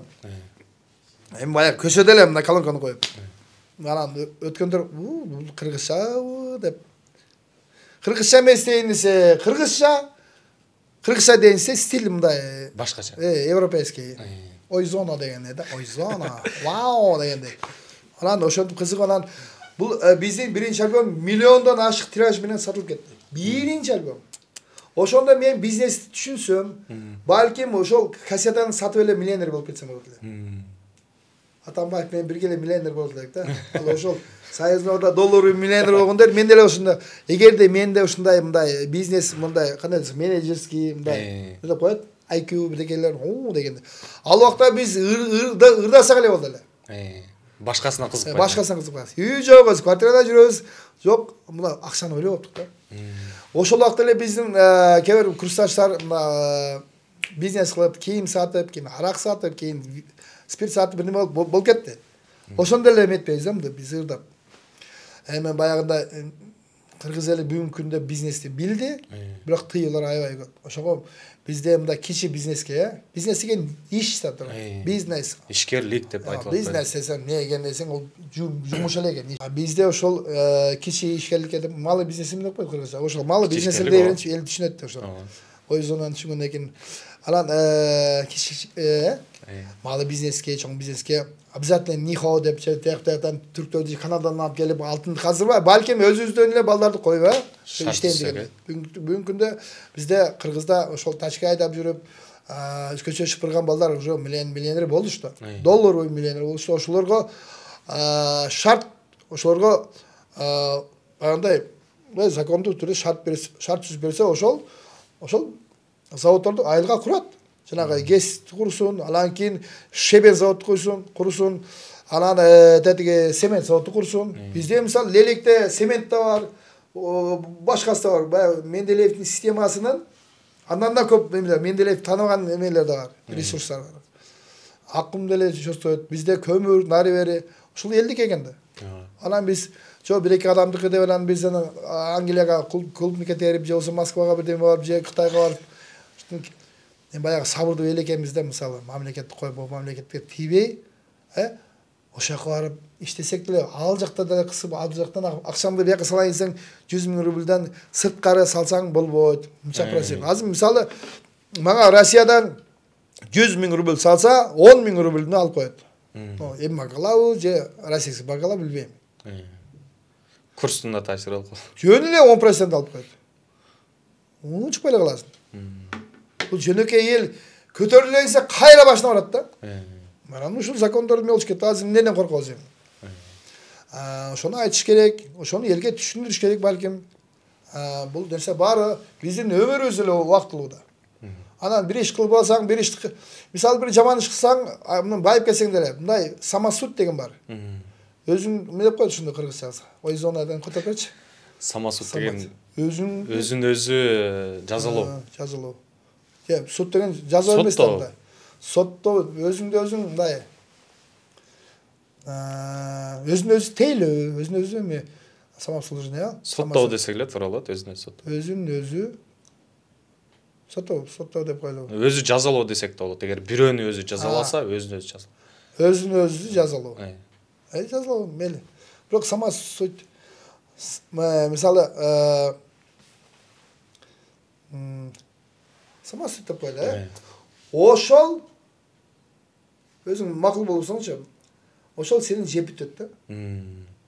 Ошол самосуд добро. Мисалы пайгамбар өзү айтканда, бирдемен туура же туура эмес экенин билгиң келсе, барып алымга барып же юристке барып же тек барып сураш кереги жок.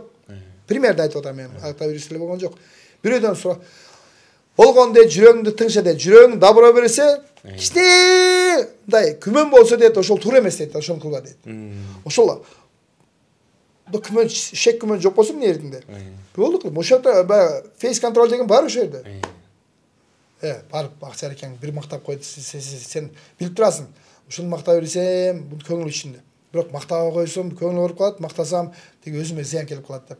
Бир кичине мындай көңүлдө эме бар да. Ушуну кылбай эле койсом, ошону кылбаш кереги жок. Бир аз күмөн болсо, Бир аз күмөн болсо кылбай болот. Азыр жүрөктү боюнча өзүңүз айттыңыз, дароо суроо өтөйүн да, баягы Бистоонун биринчи альбому чыкканда ошол миллиондоп тарап, анан биз баягы акча кылбаппыз.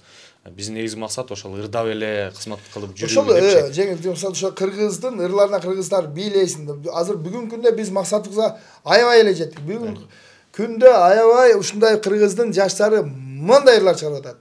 Кыргыздын кыздары мындай сулуу кыздар чыгып ырдап атат. Ошо биз негизи мен алардан талашып ырданга мен жашым деле келип калды. Кичине оромошотоюн. Азыр деле мен анча-мынча ырдасам эметип калат тойлордо. Бактияр эке, сизге чейин ырдап алайлы, сизден өтпөй калабыз деп тамашалап койдук окшойт. Анан караганда калжыңдап мен кечире сахнага чыга бербей, бара бербей, камера любит молодых дейт, мындай бетин тартырбай эле, бетин мындай тартырган тырышы жок эле улан кыздар келип ырдасын, Биз бул тармакта кызмат кылабыз. Биз бул тармакта кызмат кылалы деген. Ошол жүрөк темасына улай бир суроо алайын дегеним да. Ал учурда демек баягы сиздердин жүрөгүңүздөргө эч кандай байлык акча кирбептир да. Азыр эми деген менен аябай бир деңгээлге жетип, көп акчада кармап калдыңыздар десем болот, бизнесиңиз болуп калды десек болот. Жүрөккө акча кирип калбоо үчүн кандай амалдар кыласыз? Кантип өзүңүздү сактайсыз? Жүрөккө акча кирип калбоо үчүн биринчи ошол акчаны көрүш керек. Мен биринчи $100 болгондо, $100 кармаганда кичине мындай неуверенный болгом да. Мындай тазасыбы деп. Мындай неужели менин $100 деп. Анан обмен валютка барып бергенде дагы кара бербей койбойбу деген да коркунуч бар эле. Мен силерден акча алгам. Анан кара бергенде сүйүнүп калам. Ошо бергенче переживать этилем. Анан кийин $10,000 кандай айтып берейинби? Алгам эмес, анда топ-топ баары. Бияктан $50, $100 бир тойго барып $100 кошуп бир пачка болду десем. Анан өзүмдүкү. Анан барып банка салам. Банка салып кой дейт да. Анан банка салып туруп 2-3 күн туруп, анан ушул банкрот болуп калса, баягы эмеме окшоп. Акчам күйүп кетсем барып банктан чыгарып алам. Анан машинеге артына дөңгөлөктүн баягы эме бар го, запаскасы. Ошога пакет коруп, жама пакет коруп туруп, ошога тыгып. Нормально деп. Анан үйгө келип, улам сыртка чыкканда машинанын дөңгөлөгү карап. Машинанын баягы багажын чактында ла деп коесуң.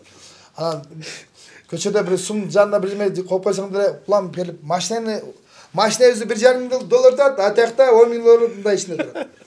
Анан машинаны бир урдап кетем деп тиги $10,000. Анан кыжалатсың. Анан да алып алдым. Алып туруп анан үйүм бар эле. Сокулукта. Анан лестницасы деле мындай. Лестницадан да труба чыккан да, темир труба. Анан астында мынча эме бар. Шел бар да. Анан ошол жерге бараңга тышкан жеп койбосун деп пакет коруп туруп, анан ошога тыгып койдум да, тып. Анан биягында кухням бар, биягында чоң үйүм бар. Экинчи этажда бар. Бүткөн жок ал. Ол лестница бүтө элек мындай эле. Диск менен эметип койгон, балам чыгып кетпесин деп. Анан кухнядан чыгып келатканда мындай балдарым да келинчегимден да эметем да, ишенбейм да. Анан ошону астынан текпе карап туруп, "Не кылсаң, кычыр дейт. Анан тура эткенде анан так кирем, телевизорго так отуруп. Бир күндө 2 жолу деле текшерип коем да, ала турабы деп. Анан 2 жол бир күндө бир эле жолу текшерем го, текшерип коем да.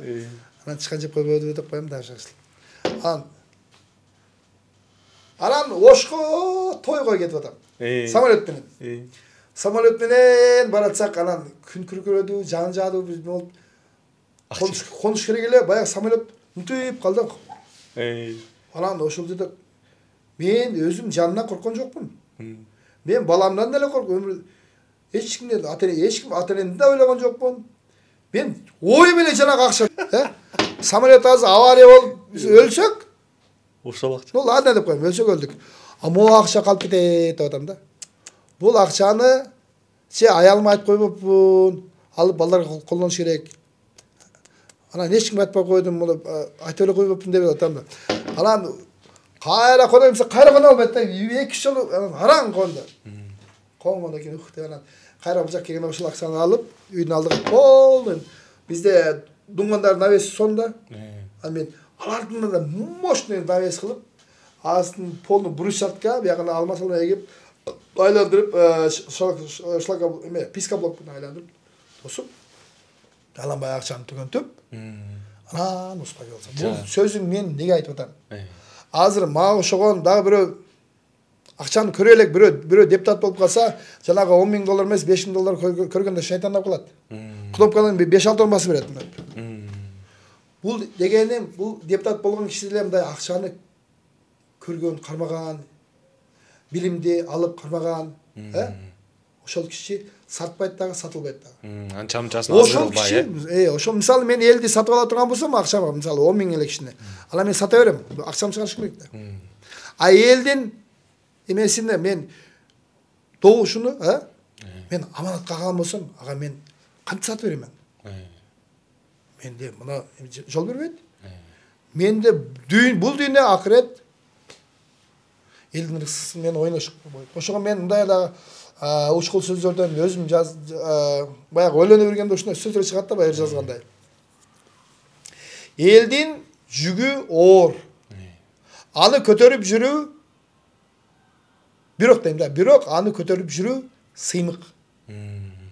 Элдин кыйын болсо эле сыймык. Аны дейм, сатып алуу андан оор. 500 миллион болуп кетип тур. Аны көтөрүп жүрүү мүмкүн эмес деп атам. Андыктан бул элдин баягыдай ырыскысы оңой эмес. Айтам го, бул жигиттен же бияктан бир акча алып, карыз алып кайра бериш керек. Мисалы элге мисалы тыйын берип сатып алгандан кийин ал мисалы кийин келип, мисалы мен азыр $500,000, какой-то сумма деп коелу. Кечке эле доллар айта бербейинчи. Какой-то X суммага сатып ала турган болсом, анан мен депутат болсом, анан мен шайлоочуларым келип турган чамча милерде айтат да, ишенген ким дегенде, чакыр ишенген дегенде мен чакырат да мисалы. Анан мен ал X суммага сатып алган болсом, айтам, келе деп анан секретарша кызга чай келчи деп, чай келет, кофе алып келчи, мен мынакка шкафты коюп коем. Анан ал дейм, тиги мага келген шайлоочумуз текпе карап болсун дегенде, да, сондай бакта иштеп атабыз аякпак деп, может мындай жогонураак сыйлык кылам да, сонун бизге. Анан жанагы шайды иштетиштен шайлоочу мана вопросту дейт, анан мен анын маселесин чечким деле келбейт, анан мен жирген эле калам. Себеби мен сатып алгам ушунча акчам.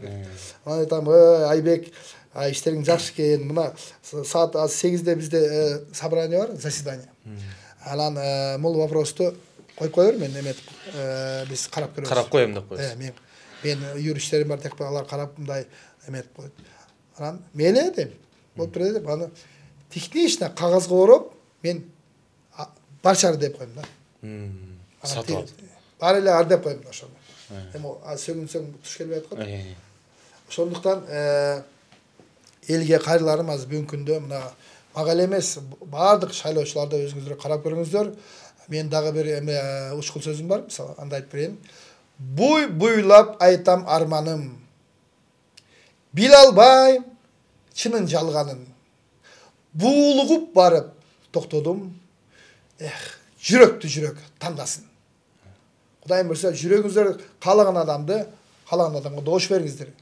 ушул бала кылат, ушул айым эжебиз же болбосо сиңдибиз ушул кылат деген жүрөгүңүздөрдүн ишенич болгон адамга таштаңыздар. Мейли агитатор болосуздар, мейли ишенимдүү адам болсун, алар сиздердин акча берсе, ошол сиздердин кызмат акыңыздарды берет. Мисалы мен бир тойго барсам 30 миңге сүйлөшсөм 30 миңди берет, мен 3 турдайм, кеттим, ошол менен бүттү. Мен кызмат акымды алдым. Бирок мен жүрөгүмдү саткан жокмун. Мен кызмат акымды алдым. Силер дагы кызмат акыңардагыла агитация кылгыла, могул деген депутат кандидат болундай, мындай бул жерде мындай кылып берет. Же мындай атым мындай. Анан бу афишаларды бергиле, календарьларды тараткыла, жолугушууларга чакыргыла. Бирок добуш бергенде мына жүрөк тандасын. Бул сүйүрлөр эмес. Бул жүрөк менен мекенди сүйсө болот. Бул жүрөк менен кызды сүйсө болот. Бул жүрөк менен ата-энени сүйсө болот. Бул жүрөк менен жерди, бул жүрөк баарына сүйсө болот. Ошондуктан жүрөк менен кеңешип, ошону тандаңыздар деп чакырып кетем. Сон чакырык болду. Баягы жыйынтыктоочу сөз сыяктуу болуп калды. Жыйынтыктап дагы сурайбыз, ага чейин 1-2 суроолорум калды деп сурап алайын. Анан азыр акча жөнүндө сүйлөдүк, анан бийлик келгенде да, колго мансап келгенде да адам баары өзгөрөт деген сөз бар да. Ооба. Азыркы учурда деле сиз биз айтып өткөндөй баягы Кыргызда бир белгилүү 3 болсо 3-түн бири, жалгыз болсо бирөөсү дегендей мааниде да. Сизди ушундай өзүңүздөн бир аз абалыңыздан чыгып атсаңыз, же баягы өзүңүз айткандай бир аз текеберчилик пайда болуп атса, кимдер байкап токтотуп турат? Жана айттым го, самоконтроль деп, самовоспитание, өзүнүз тарбиялаш. Бул деген мен баягы Кудайырхан чокойун илип коюп бир дейт, ошону карап өзүнө келчеген. Мен өзүм мындай натурам деп коесузбу? Мындай мен ыймандын суусуну чоңотамдар ичкенби, дуа кылганбы? Мен таптазамын дей албайм, бирок мен таза болууга аракет кылам. Мен таптаза болсом анда периште болуп калбаймбы? Анда Алла Таала баягы периштелер сурай берет, баягы адам атаны жаратканда. Сен эмне кыласың муну жаратып? Биз сага мындай жетишпейбизби дейт да периштелер. Дегенде Алла Таала мен билгенди силер билбейсиңер дейт. Андыктан бардыгы Кудайдын колунда. Президенттер деле Кудай дейт, баарыбыз деле кууган деле Кудай дейт, качкан деле Кудай дейт дегендей бул временный мындай кино сыяктуу. Сен өзүңдүн Бактияр Токторов деген ролуңду жакшы аткарышың керек. Сен Садыр Самат деген ошол баланын ролун өнөп жүрсүң. Жаныбыз учуп кетет. Бул деген роль. Мына денени көмөт, жерден чыккан жер кара көмүп коет. Биз өзүбүздүн ролду жакшы аткарсак, биз мисалы азыр 7 миллиард киши келип туруп, сен Бактияр Токторов сен жаман адамсың десе, мынердеги самосуть баягы. Не, сен жакшысың. Сен мен ага сынып калбайм. Ийилбейм дагы, былк этпейм. Мени миллиарддаган адамдар келип, сен легенда Банагва дагы ондан күчтүү кандай суу бар? Совсем күчтүү суусуң десе, суу сыяктуу эле сен не десе, мынердеги самосуть десе, сен жакшы эмессиң. Сен акмаксың дейт. Дегенде сен өзүң кылган күнөөлөрүңө, кылган сооп иштериңди мына билип турат. Мынерден сен ким экениңди өзүң билип турасың. Кечке ичсең деле, чексең деле, унутуп калсаң дарыжың Россияга кетесиң, Чикаго, каяка бар, күчтүү жерлер. Ошол жака барсаң деле, мынерден сен жакшы эмессиң деп турат. Мынау эч качан жаман сүйлөбөйт. Ошондуктан айтам го, мына адам өлгөндөн кийин адамдын дүйнөсү калат экен, адамдын эмгеги бар, бир нерсени билбейм. Мындай эстерин калышы мүмкүн. Бактияр Токторов биздин чоң атабыз ушундай болгон, заслуженный артист деп мен аларчага көмүп коюшу мүмкүн. Ошо заслуженный эле аларчага өзгөндө Аразак Батаздын эге барганда дагы бир карап койдум. Ушул биздин будущий келе турган жай деп койдум. Сени менен эмне кетет деп айтат. Сен менен кылган соопторуң, сени менен окуган намазың, ошол сени чогуу жүрөт. Ошол өлгөндөн кийин эмес, мына тирик малыңда деле ошол сени менен чогуу жүрөт. Окуган намазың, кылган сооп иштериң. Кээ бирде мындай болуп калат да, мынтип, билем сен деле ойлонсоң керек, ошо чоңоюп калсаң. Тигиде ойлонуп да, телевизор карап атыптыр. Мен кээ бирде мындай ушундай момент болот да. Та ойлоп, бирөөнү катуу урушуу берип, баламды же бирөөдү, бир досум качет деп мындай силкирип туруп артынан. Анан отуруп, анан кайра кечирим сурап коем. Анан силе жаман киши окшоймун, жаман адаммын. Мен сизге жана башында да айтып өттүм, ушул ырчы Бактыяр Токторов аттанганда таң калдым депчи бир жеке өзүм. Анан бул таң калууну сиз туура кабыл аласыз деп ойлойм, себеби элде деле ушундай реакция болду. Буга чейин өзүңүз айтып өткөндөй, ар бир чыгарган постторуңузда, ырларыңызда жалаң жакшы комментарийлер болсо, азыр кайсы бир деңгээлде ар түрдүү ойдогу пикирлер жазылып баштады. Сизге кандай болгондо да баягы буйбуйду ырдаган ырчы деген шаблон илинген да. Эми кандай депутат болот экен, ал жакта өзүнү кандай алып жүрөт экен деп азыртан күмөндүү бир комментарийлерди айткандарга сиз кандай жооп берет элеңиз? Баягындай деп коет да, Садыр. Ошо сенин плюсуң болсо, ошол сенин минусуң дейт. Ошол плюс минус тийбесе, свет жанбайт. Правда бул? Мен кайсыл жеримде ырчы, мен буйбуй не коюп алып, мен да анча окудум. Баарын эле окудум. Мисалы 500 комментарий болсо, анын 450 жамандап атат. Жамандаган жок, не кыласың деп атат да. Сен эле жетпей аттың деп. Мындай да, элдин көйгөйү, мен деле элмин. Мына элдин көйгөйү мындай ырга келгенде мен керек болуп калдым, Мен керек болуп калган жок, мен ырдадым. Мен баягы Дооронбек Садырбаев, ошол биринчи депутатка койгондо айтып бара, сен артистсиң эми, саган эмне артист болмок дегенде айтып бара да, мен артистмин деп тур. Болгондо да мен заслуженный артистмин деп тур. Анан ушул өлгүчө эле депутат болуп жүрдү го. Бул артисттик, бул ырчылык, маданият өкүлү деп койсолор болот. Бул менин, бул азыр оппоненттер колдонушу мүмкүн, бул минусу депчи. Бул балким менин баягындай артыкчылыгымдыр. Туурабы? Мен ырды да ырдаймын, математиканы да билемин, Фрунзедеги политехникалык институт бүткөнмүн, машина да айдалам, жигитке 70 өнөрү азык кылат дегенде бул менин бир артыкчылыгым. Балким 71-нчи өнөрүм. Анан мындай да. Мисалы, эл суусаган музыкалык тамакты биз бердик, аны мен сыймыктанам. Кудай буйрса, ал менин ушу биздин, биз тобунун ушул эмгегини эч ким тартып ала албайт. Эч кандай сот менен менин ырларымды кайтарып, менин баягыдаганды жокко чыгара албайт. Эми Кудайдын берген талабы. Бул мен сыймыктанам. Анан негизи артист, бул руханий байлык. Артист эмес, ыр дүйнөсү, классический музыка, булар мындай муза, бул өзүнчө бир алам, искусственный өзүнчө алам. Буга сүңгүп кирсең, беле жүрөгүңө салат, жашарасың. Ошого мен ыр жазганда дагы мындай илхам келет дейт го. Мындай өзүң эле мындай эмнеден чыгара бербейсиң. Бир жактан келет, баягы кыялга келет, кийин бияктан обработка болуп туруп, целый завод да бул илхам деген. Анан чыкканда эле кер жакпай калат, кер бирок чыгып калат. Бул ыр болбойт. Анан мен эми жооп берейин. Анан ошол ырчы баягы кичине мындай күлүп, мындай бийлеп ырдаганды элдер элестетип калган да. Мисалы сахнада күлүп, элге позитив таратпай, мындай серьезный ырдасаң, бүгүнкү күндө баягыдай музыканын деп коелу, базарынан өтпөй каласың. Курсагың ачка калат. Би элге деле жакпайт. Кичине күлүп, таранып, жакшына кийинип, жакшы сөздөрүнү таап, элге жаккан ырдасаң, анан эл сени баалап, анан эл сеңе тыйын төлөп, тойго чакырып, тыйын төлөп концертин көрөт. Анан ошонун эсебинен сен социалдык положениең чечилет.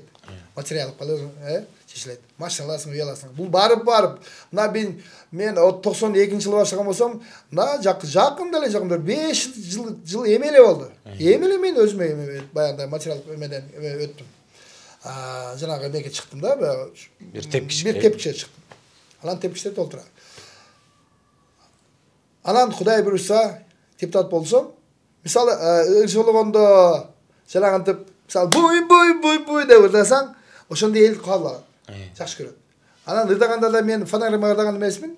Эми аны айтпай эле кой. Башкача. Жа айтып койдум ба. Анан мисалы строитель болсоң, же болсоң койчу болсоң, кайт деп өзүнүн тили бар, Мысалы депутат болып деле мындай кылсаң болбойт да. Ал жерде депутат болгондон кийин элдин үнүн айтасың. Аны шылдыңдап айтпайсың. Кудул болсоң деле шылдыңдап айтпайсың, Мисалы мен мектепке киргенде, институтка барганда, жогорку окуу жайларга барганда өзүнүн этикасы бар, эстетикасы бар. Мына азыр деле бул жерде өзүнүн эмеси бар, өзүнүн эрежелери бар. Эрежелерин сактайсың. Мисалы аскерге барсаң, мен Суворовский баягы аскер мектебинде окуп жүргөндө, ал өзүнүн эрежелери бар, порядоктор бар. Этемен саат 6-да тургузат подъем. Анан өзүнүн мындай өзүнүн тили бар. Подъем, отбой. Ремня, смирно, с песней, шагом, марш бросок деген. Аны жүрөк эл түшүнбөйт. Ошол аскердик эмени окугандар. Мисалы, депутаттарда өзүнүн баягындай юридикалык тили бар. Ошону менен сүйлөйсүң. Анан мындай элдин тили бар, эл менен сүйлөйсүң. Анан лелектин өзүнүн тили бар, айшаба деген, аны менен сүйлөйсүң. Англис тили бар, аны менен сүйлөйсүң, Англияга барсаң. Ошондуктан урматтуу шайлоочулар, урматтуу кыргыз элим, артисттин баары эле чыгып биякта депутат болуп ал жакта ырдабайт, ал жакта мыйзам жазат, мыйзамды көзөмөлдөйт. Мыйзамды мисалы мен мындай ойлойм да, биз баягы чет элдик ырларды орустар окшоштуруп чыгарат, Россия, бизге жакын Россияда. Анан Россиянын ырларына окшоштуруп, мен кийин ошо байкап калдым, ошол жактан келет экен. Анан кыргыздар же мына башкалар окшоштуруп чыгат да. Өзбек туугандар болсо тетиги Индиянын музыкаларынан ошол мелизмалар күчтүү. Алар ошоктан. Биз, мисалы конституция деген сөз кайдан келди? Бул деп эмен тил боюнча, юридикан тили боюнча королдук жана феодалдык зордук зомбуктарга чектөө үчүн коомдун кандайдыр бир өсүү этабында 1787 жылы Америка Кошмо Штатта кабыл алган.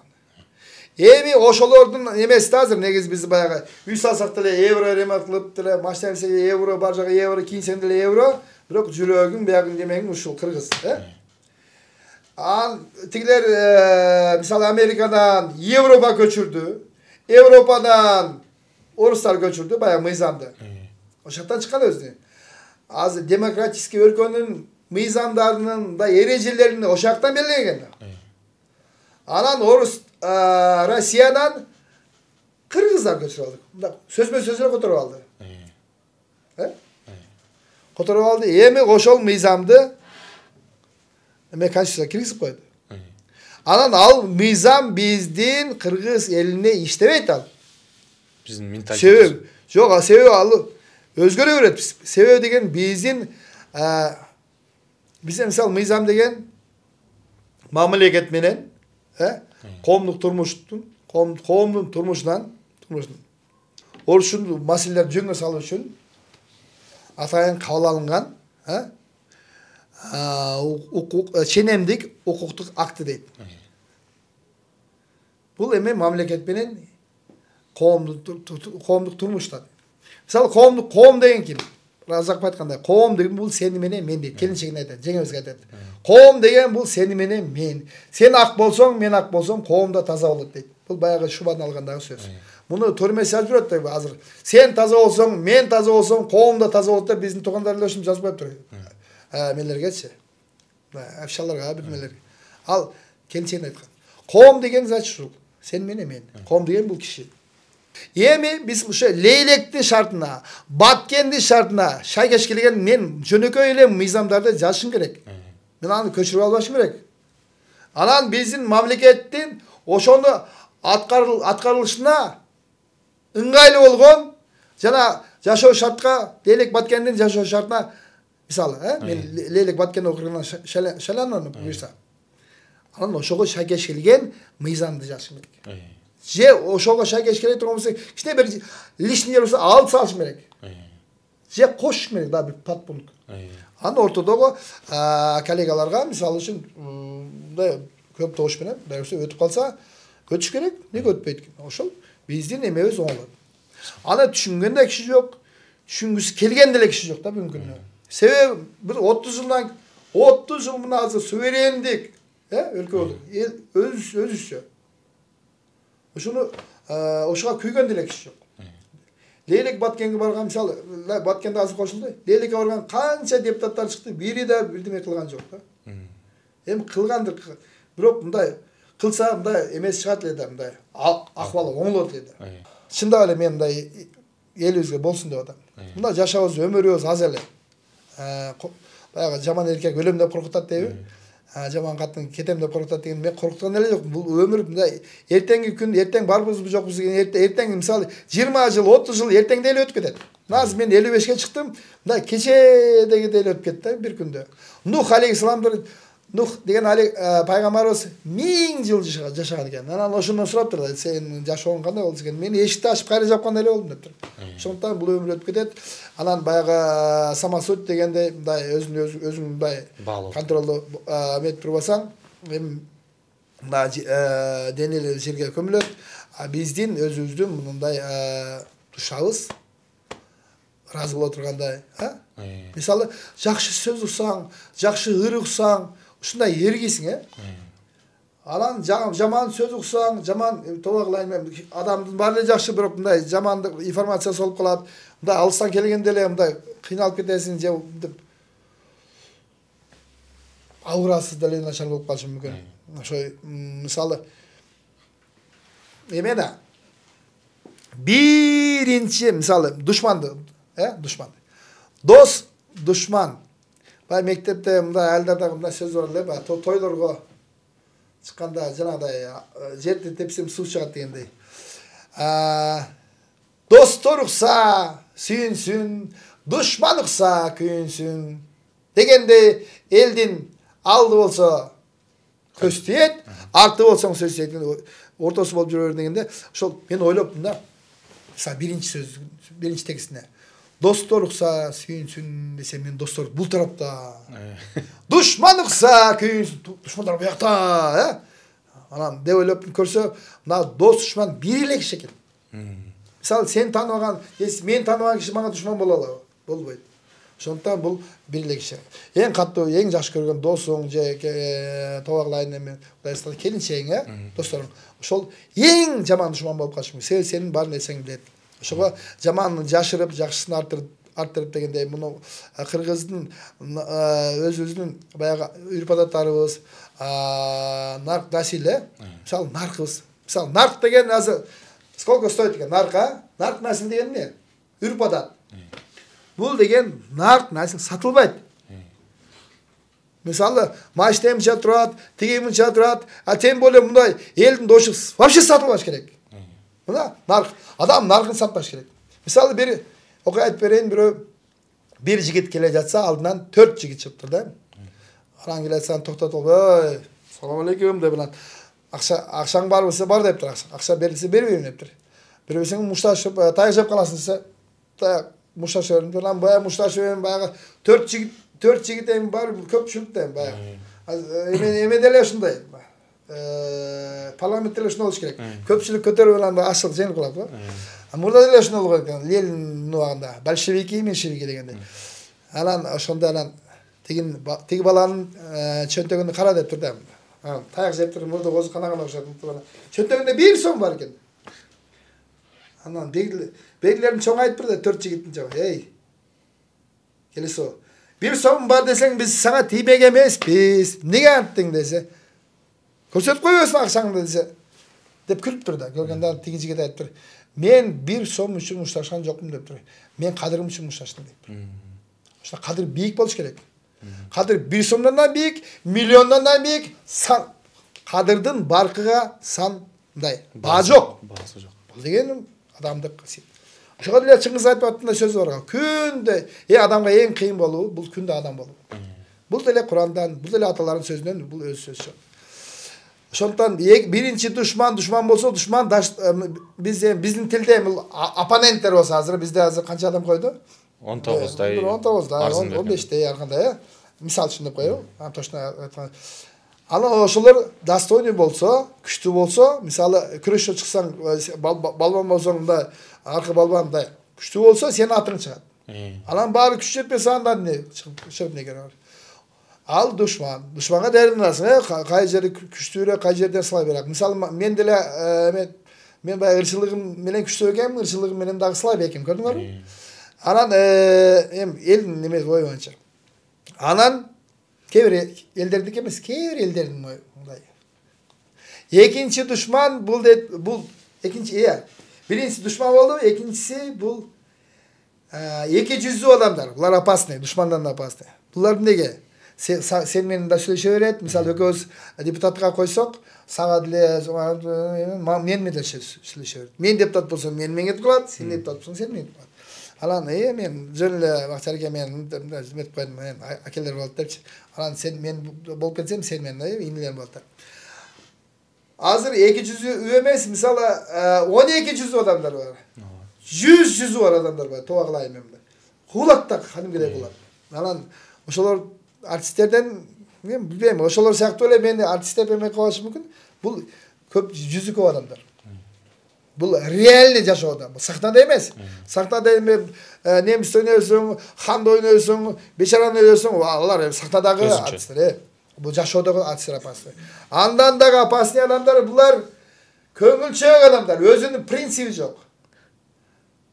Бул суу десе суу дейт, суу эмес десе суу эмес дейт, чай десе чай деп кете берет ошондой, өзүн деп кете берет. Кичине айтсаңыз. Ошолор опасный. Анан төртүнчү бул үшөөнөн дагы опасный адамдар, коркунучтуу адамдар, булар көңүл кош адамдар. Булар үмүтү үзүлгөндөр. Ушулар көп азыр. Ушуларга айтам да, баарыңыздар келип, Кудай буйруса, шайлоого катышыңыздар.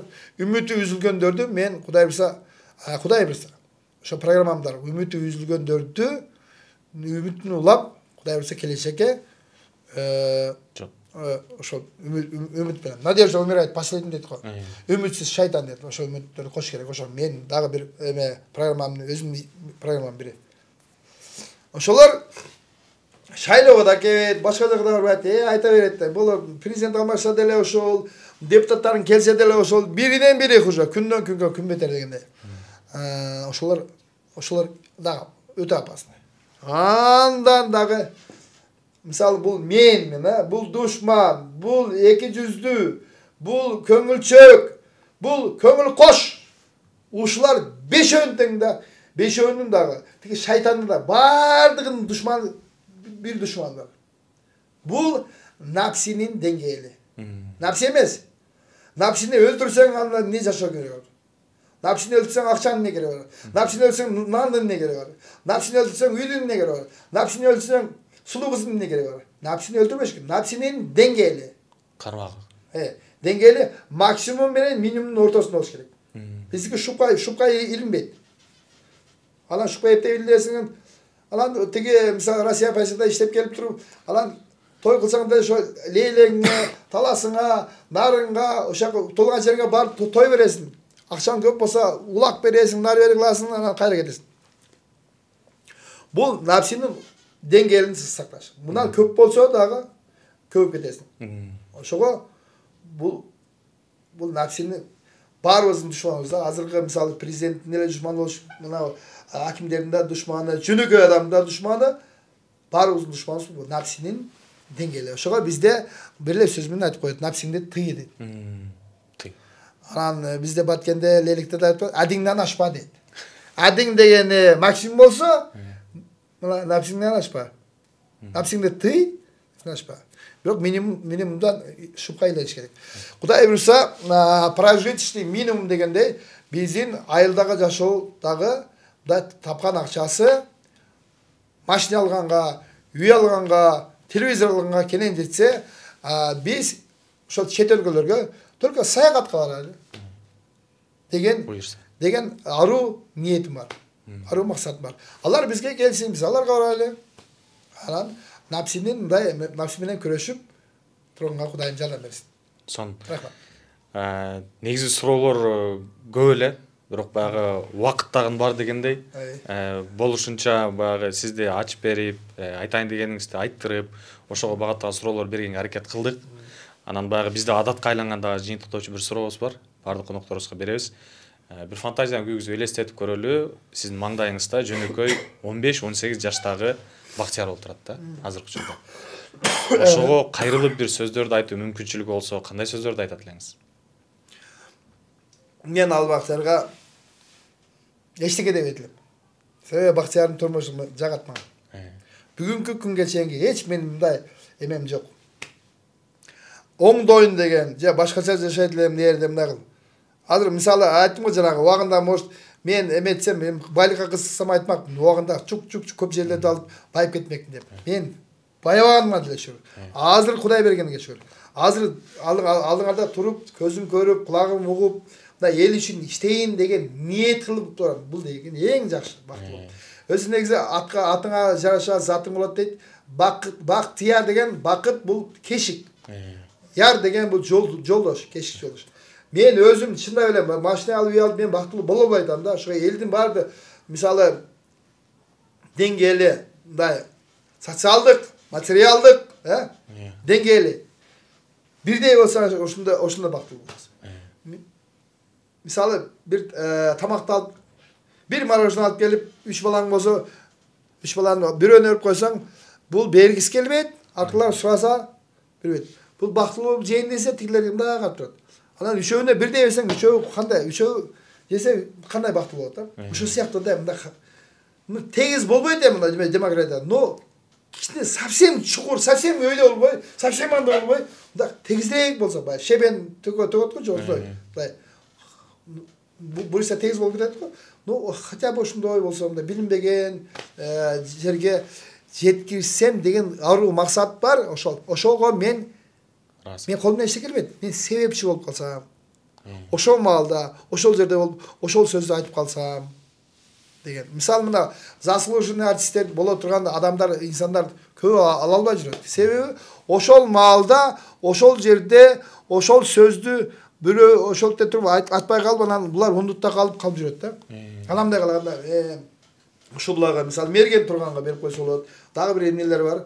Ошол заслуженный не кагаз эле го мындай кагаз жазып туруп мына мындай төшпелге. Ошону берип койсо ал деле кыргызмын деп такта жүрөт да мисалы. Кыргыздын жарандардын ичине баалап коюш керек.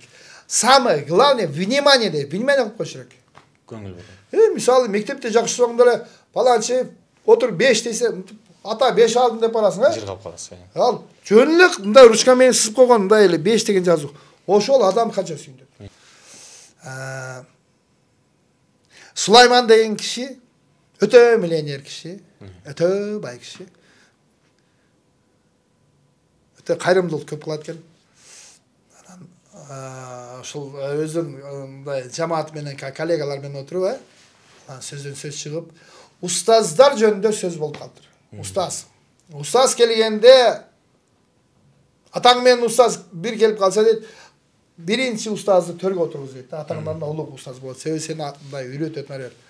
Анан устаздар жөнүндө сүйлөшүп атканда, бул мектептеги бир мугалимни география сабагынан берген мугалимни эстептир айылда.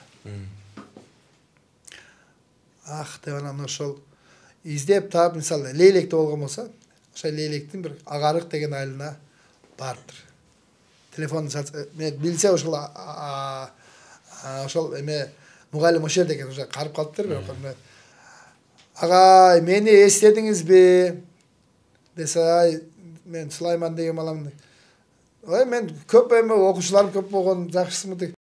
Жок, мен жанагы география сабагынан эсиңиздеби дептир. Төө жалбы деп коелу, Алтын бешикке. Алтын бешикке чыгабыз суббота күнү. Барың бир сомдон алып келгиле. Аны автобуска төлөп, биз Алтын бешикке же болсом ошол жайлоого чыгып, анан жер мындай баарыбыз класс менен барып келебиз деп инициатива көтөргөн экен. Анан бул Сулайман дагы аябай сүйүнүп, ошол убакта анан үйгө келип сүйүнүп кетти. Апа, ушундай суббота күнү, ишемби күнү биз жайлоого чыгабыз. Ошого 1 сомдон алып келгиле деди. 1 сом мага бересиз десе, апасы айтты, сонда кийин бирок менде акчам жок, атаңдан сура. Аябай жакшы экен. Анан атасы келгенче күтүп, анан атасы келиптир, анан атасынан сураптыр. Ата ушундай суббота күнү ушундай жайлоого чыгат экенбиз. Аябай мындай сүйүнүп кетти, кубанып менен. Анан атасы айтты, сонда кийин бирок менде акча жок балам. Алтын бешикке жайлоого анан өзүм алып чыгып кетем. Азыр кыйынчылык мындай шарты жок. Анан бала Süleyman Musayi de makul. Anam bayağı. Anan bayağı pandelik atkan bu, subota kaçağınдағы unut subota gelip kaldı. Subota günü anan sağ gelgende bayağı klassdaşlarının var bir sonuna götürüp geldi. Anan da muğalim жазып атат дейді. Tip dep başı adam кетеді. Abdurrahmanov bir son da degende. Tü балдардың арасынан Сулайман бұрышта тұрғаны ағай байқап қалыпты. Сулайман баяғы тыйын жоқ та. Берейін десе, тыйын жоқ, бербейін десе, мен бар беріп жатады. Шундай бір положение тұрғанда ағай байқап қалыпты да. Абдурахманов бір сом, бұяғын жайлап көрсетіп отты. Антигиделем тіп қалған. Ағай қыра қылып мен ағай байқап, педагогтар біледі де.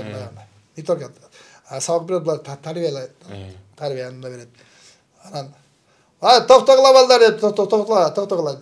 Азыр мен бір сұрау берем дептір. Ким жооп берсе, ошоға мен өзім бір сом қошам дептір. Так, балдар тоқтып қана. Так, Сулайман дептір. Сен айтшы дептір. Мысалы, Россияның борборы қайсы шаар десе. Москва десе. О, азамат, Сулайманға бір сом, так, паланчыға бір сом деп барын чоғылдыран алып кетіп қалды. Барып жайлауға барып, так, болды. Сулайман ошол сен бе. Есенім дептір. Есесеңіз ағай дептір. Ошол бір сомыңызды қайра сізге берейінші дептір да. Мақұл деңінші дептір. Ошол бір сомыңызды берейін деп келдім, атайлап дептір. Бишкектен келдім дептір. Келес. Ошон бербей қойсаң да болот, бір сом деген дегенде, жо берейін аға, ошоны атай берейін. Сіз жоқ дең, мен сізге берейін дептір да ошон. Сұран іште сен. Анан мақұл деген. Берсең бер десе, бирок ағай дептір, бұл жерден бербейін дептір. Қақтан бересің сен? Башқа жақтан беремін. Жүрің деп анан шоңалақ маштермен барған екен, мұғалімді алып алып. Ошол жерде баягы мұғалімі өзі негізі шаардық екен, шаарға кетейін деп жүрген бұл, пенсиясын топтоп жүрген екен, шаарда бір үй алсам, анан кетем деп. Ашаға сетпей жүрген, андале біліптер, Сулайман біліп бәрін. Анан Баткинге барып чай ішіп бер, тақтан, Оштан чай ішіп бер, Жалаваттан чай ішіп бер, Манастан, азыр Манастан чай ішіп бер, анан bir şekilde Alarçağa vargan okşatlar. Alarçağa varganların çoğun asabın yakındayız. Çoğun uyudu, iki tarafıydı. Alına gelip doktor. İçine girip. Ağay deptir. Oşol bir soğumuz deptir. Bol üy sizdiki deptir. Bol maşne sizdiki. Anamda karşıkası varken Optima'dan böz ya Embank'tan böz ola. Onun içinde dağı kançagana milyon son var. Uşul da sizdiki. Uşul bayağı bir somuz menen, uşu menen raşot bulawuz bu. Raşot. Uşuğa kanday destigende bayağı muğalim bayağı akşası tuttu. Muğalim үйді қарап, жұмашты қарап, бұл Сулайманды қарап, тілден қалып тұрды. Анан Сулайман ағай, разысыз бі? Қуандыңыз бі десе, қуандыңыз ба ағайсы? Шенбейді екен, ағай, иләу жепті. Қуандым дейді екен. Балам қуандым, рахмат десе. Ағай дептір.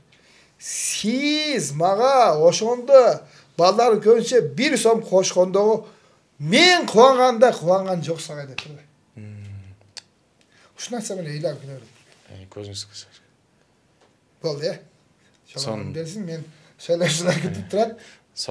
Елдің барға қуаныш болсын, баяғы елден қалған жаман. Ошында иласаң болады бірдемесі.